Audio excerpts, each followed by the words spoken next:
Hello friends, good morning and welcome to top H D point. Top H D point के इस YouTube channel पे आप लोगों का बहुत बहुत स्वागत है।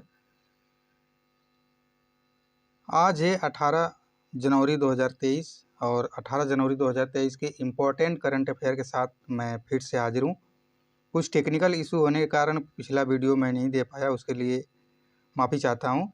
तो आइए आज से शुरू हो जाते हैं डेली करंट अफेयर के इस शो में। डेली करंट अफेयर के इस शो में आज 18 जनवरी का current affair, important current affair जो कि सभी एग्जाम के लिए बहुत ही महत्वपूर्ण है। तो आइए शुरू करते हैं आज का शो। दोस्तों, शुरू करने से पहले सबसे पहले हम ये आपसे कहना चाहते हैं कि यदि आप इस चैनल पर नए हैं तो हमारे चैनल को सब्सक्राइब करके बेल आइकन दबा दीजिए और वीडियो अगर अच्छा लगे तो वीडियो को लाइक और शेयर जरूर करिए। ठीक है, आइए शुरू करते हैं। Question of the previous day. Question of the previous day में हम उस क्वेश्चन को शामिल करते हैं जिस क्वेश्चन को हमने पिछले वीडियो में पूछा हुआ होता है। तो उस वीडियो में मैंने एक लास्ट में क्वेश्चन पूछा था, वो क्वेश्चन देख लेते हैं। हाल ही में साड़ी महोत्सव विरासत कहाँ शुरू हुआ है? क्वेश्चन था, हाल ही में साड़ी महोत्सव विरासत कहाँ शुरू हुआ है? इसका आंसर देना था आपको कमेंट बॉक्स में। और इससे कुछ ऑप्शन है, जैसे वाराणसी, पुणे, नई दिल्ली या मुंबई। इन चारों में से साड़ी महोत्सव विरासत कहाँ पर शुरू हुआ था? तो इसका आंसर हो जाएगा दोस्तों ऑप्शन नंबर सी, नई दिल्ली। नई दिल्ली में जो विरासत साड़ी महोत्सव आयोजित हुआ था, कहाँ हुआ था? नई दिल्ली।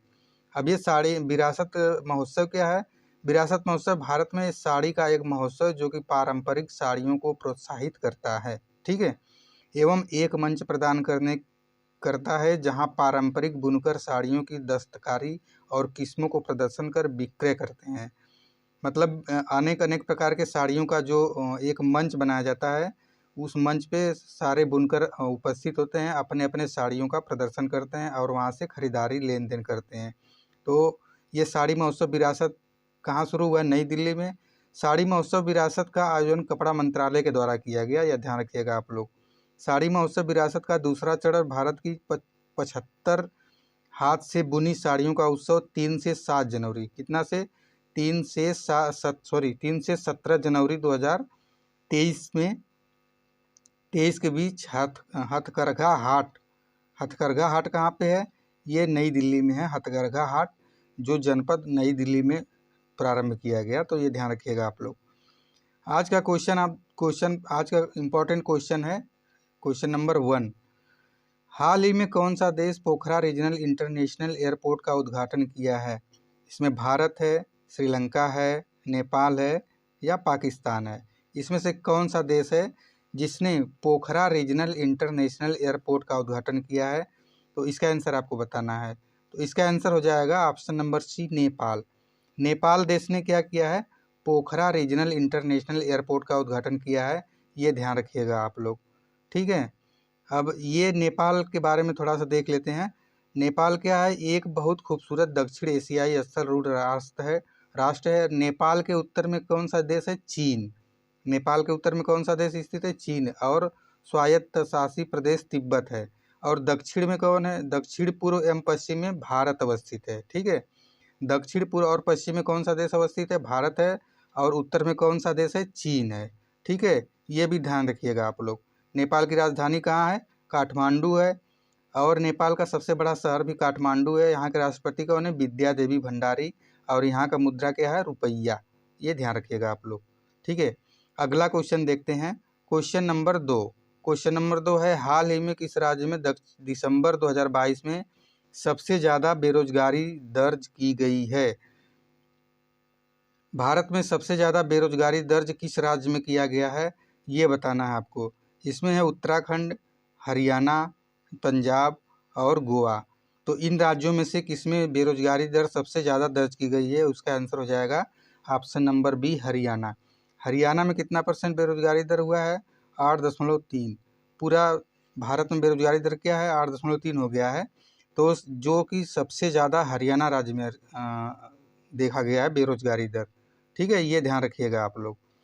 अब बात हरियाणा की हो रही है, तो अगर मैप में देखेंगे तो मैप में आपका ये हो जाएगा आपका हरियाणा, जो कि दिल्ली और पंजाब वगैरह से सटा हुआ है। ये आपका हरियाणा है, ठीक है। ये ध्यान रखिएगा आप लोग। इसके बाद हरियाणा की राजधानी कहाँ है? चंडीगढ़। हरियाणा की राजधानी कहाँ है? चंडीगढ़। हरियाणा का सबसे बड़ा शहर कहाँ है? फरीदाबाद। ठीक है। यहाँ के मुख्यमंत्री का नाम मनोहर लाल खट्टर और राज्यपाल है बंडारू दत्तात्रेय। यहाँ पे जिलों की संख्या कितनी है? 22 जिले हैं। और यहाँ इसका राज्य का दर्जा कब मिला था? 1 नवंबर 1966 में इसको राज्य का दर्जा मिला था। ठीक है।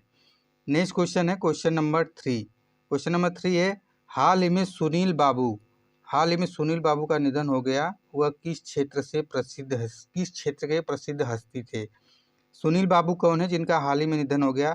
सोशलिस्ट थे, खिलाड़ी थे, वैज्ञानिक थे या एक्टर थे? तो इस क्वेश्चन का आंसर हो जाएगा option number D. Option number D हो जाएगा एक्टर। तो सुनील बाबू जिनका हाल ही में निधन हो गया, ये क्या थे? एक एक्टर थे। ये ध्यान रखिएगा लोग। लोकप्रिय आर्ट डायरेक्टर सुनील बाबू का 50 साल के वर्ष में, कितने साल के वर्ष में? 50 साल के वर्ष में निधन हो गया। सुनील बाबू ने मुख्य रूप से मलयालम फिल्मों में काम किया है। सुनील बाबू किस फिल्म में काम किया? मलयालम। उन्होंने तमिल, तेलुगु और हिंदी फिल्मों में भी काम किया था। ये ध्यान रखिएगा। तो सुनील बाबू कौन है? एक एक्टर हैं जिनका हाल ही में निधन हो गया। नेक्स्ट क्वेश्चन है क्वेश्चन नंबर 4। हाल ही में प्रधानमंत्री ने दुनिया के सबसे लंबे क्रूज गंगा विलास को लॉन्च किया है। ये वाराणसी से कहाँ के लिए किया गया है? अभी अभी हाल में प्रधानमंत्री ने गंगा विलास का एक क्रूज लॉन्च किया है। तो ये कहाँ से कहाँ तक जाएगा? ये वाराणसी से होके आपका ये Dibrugarh, option number C, Dibrugarh तक जाएगा। ठीक है। इस क्वेश्चन का आंसर हो जाएगा option number C, Dibrugarh. Varanasi से कहाँ जाएगा? डिब्रूगढ़। ठीक है। अब गंगा विलास क्या है? गंगा विलास MV विलास क्रूज 62 मीटर लंबा, कितना मीटर? 62 मीटर लंबा, 12 मीटर चौड़ा है। यह आराम से 1.4 मीटर के ड्राफ्ट के साथ चलता है। क्रूज में लोगों की सुविधाओं और उनकी ज़रूरतों के लिए सभी ज़रूरतमंद सुविधाएं मौजूद हैं। भारत में इसका किराया कितना है? इसका किराया भारत में 25,000 है। अगर आपको इसमें सैर करना है तो 25,000 आपको रखना पड़ेगा एक दिन का। और जबकि बांग्लादेश में इसका किराया कितना है? 50,000। बांग्लादेश के लिए ये 50,000 किराया ये इसमें लगेगा, इसमें यात्रा करने के लिए। ठीक है। दुनिया के सबसे लंबा रिवर क्रूज गंगा विलास अपने सफ़र पर निकल चुका है। फ्लैगशिप क्रूज का उद्घाटन 13 जनवरी को वाराणसी से किया गया। कितने जनवरी? 13 जनवरी को वाराणसी से किया गया। किसने किया? माननीय प्रधानमंत्री श्री नरेंद्र मोदी के द्वारा किया गया। ये ध्यान रखिएगा आप लोग। यह 51 दिनों में 39 यात्रियों के साथ बांग्लादेश होते हुए डिब्रूगढ़ यानी आसाम तक पहुँचेगा।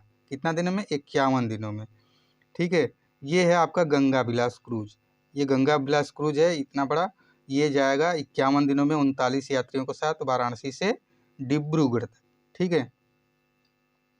नेक्स्ट क्वेश्चन हो जाएगा क्वेश्चन आपका question number 5। New York film critics circle में बेस्ट डायरेक्टर का अवार्ड किसने जीता है? न्यूयॉर्क फिल्म क्रिटिक्स सर्कल में बेस्ट डायरेक्टर का अवार्ड किसने जीता है?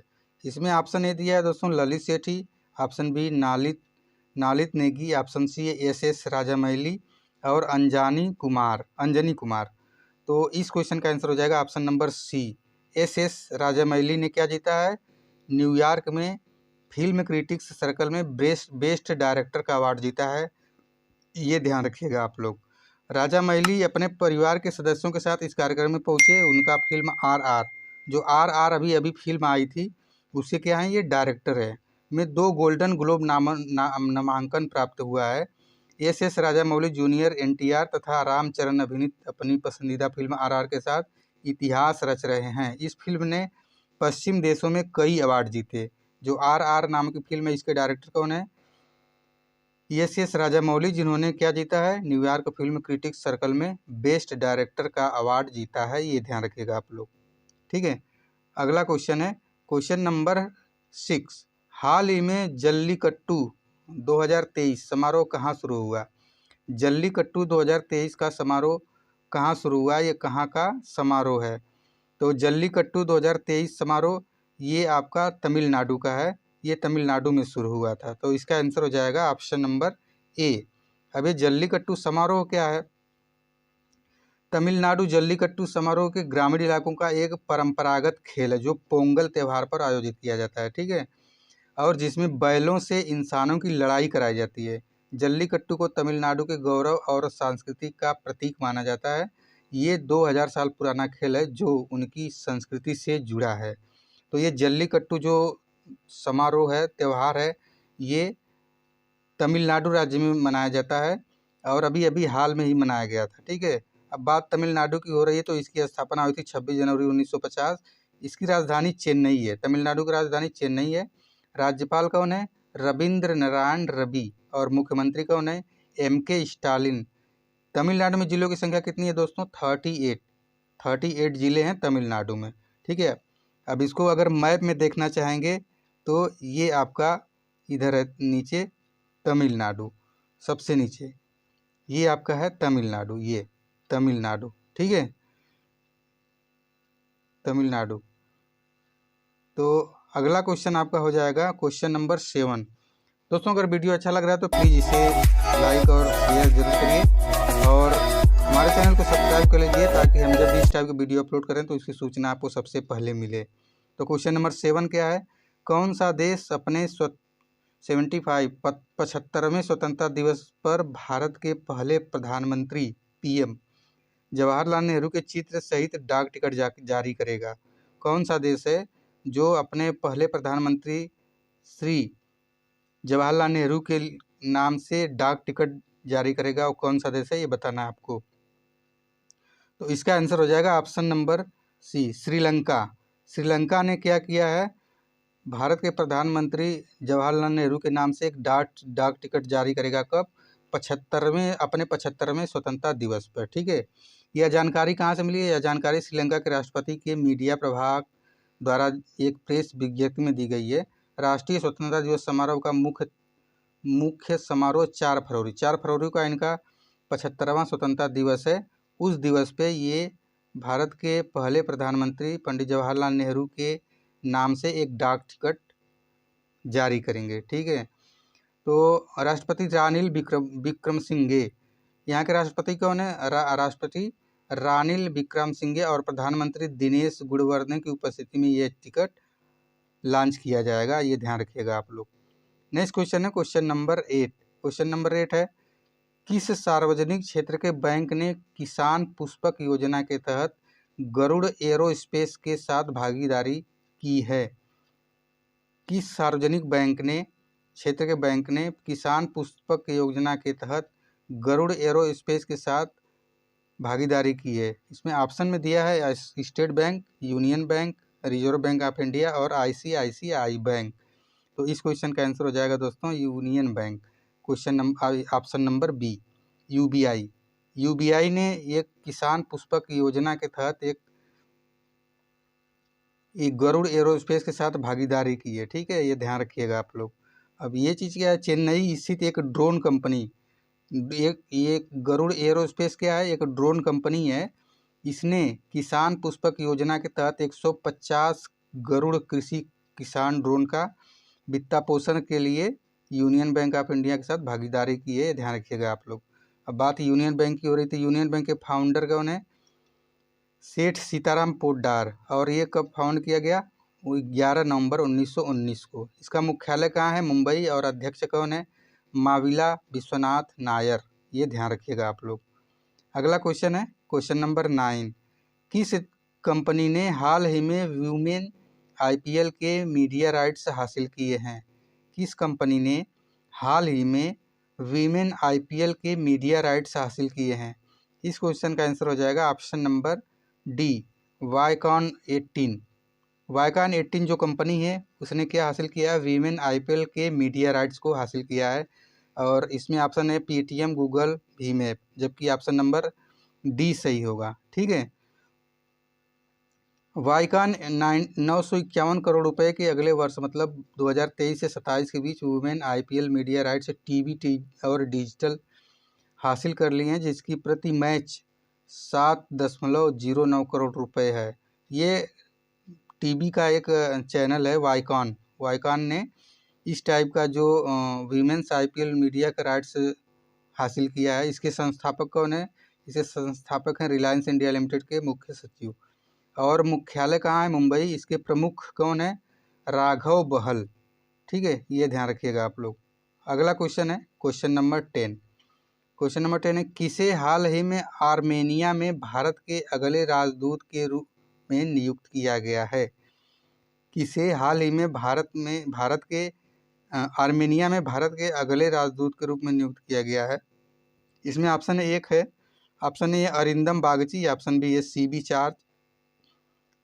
जॉर्ज, ऑप्शन सी है नीलाक्षी साहा सिन्हा, और ऑप्शन नंबर डी है इसमें से कोई नहीं। तो इस क्वेश्चन का आंसर हो जाएगा option number C, Neelakshi Saha Sinha. Neelakshi Saha Sinha को आर्मेनिया का भारत के अगले राजदूत के रूप में नियुक्त किया गया है। ये नीलाक्षी साहा सिन्हा कौन है? ये हैं नीलाक्षी साहा सिन्हा, ये हैं जो प्रधानमंत्री की बहुत करीबी हैं और उनकी अनुवादिक हैं, मतलब इनके आसपास रहती हैं, इनके ऑफिस में रहती हैं और ये इनकी किसी दूसरे भाषा का अनुवाद करके इनके सामने प्रस्तुत करती हैं। तो उन्हें आर्मेनिया का भारत का राजदूत नियुक्त किया गया है। उन्हें कई मौक़ों पर नीलाक्षी साहा सिन्हा को प्रधानमंत्री के मंच से साझा करते हुए देखा जा चुका है। तो बात आर्मेनिया की हो रही, तो आर्मेनिया की राजधानी कहाँ है? येरेवान। और राष्ट्रपति कौन है? आर्मेन सारगास्यान। प्रधानमंत्री कौन है? निकोल फासिन्यान। और करेंसी क्या है? द्राम। द्राम क्या है? यहाँ की करेंसी है। तो आर्मेनिया के नए अगले राजदूत किसे नियुक्त किया गया है? नीलाक्षी साहा सिन्हा को, ये ध्यान रखिएगा आप लोग। तो ये थे कुछ इम्पॉर्टेंट महत्वपूर्ण क्वेश्चन जो कि सभी कॉम्पिटिटिव एग्जाम के लिए बहुत इंपॉर्टेंट है। और आज का question of the day, question of the day में ये क्वेश्चन मैं पूछूंगा, इस क्वेश्चन का आंसर आपको कमेंट बॉक्स में देना होगा। तो इस क्वेश्चन का आंसर कमेंट बॉक्स में ज़रूर करें। तो क्वेश्चन है, हाल ही में प्रवासी भारतीय दिवस कब मनाया गया? प्रवासी भारतीय दिवस कब मनाया गया? इसका आंसर देना है। ऑप्शन है 9 जनवरी, 8 जनवरी, 10 जनवरी या 12 जनवरी को। इसका आंसर कमेंट बॉक्स में ज़रूर करें। और वीडियो कैसा लगा ये भी कमेंट बॉक्स में लिखें। और हमारे चैनल को सब्सक्राइब करके बेल आइकन ज़रूर दबाइए। और वीडियो अगर अच्छा लगा है तो लाइक और शेयर ज़रूर करें। Thanks for watching. जय हिंद, जय भारत। आपका दिन शुभ हो।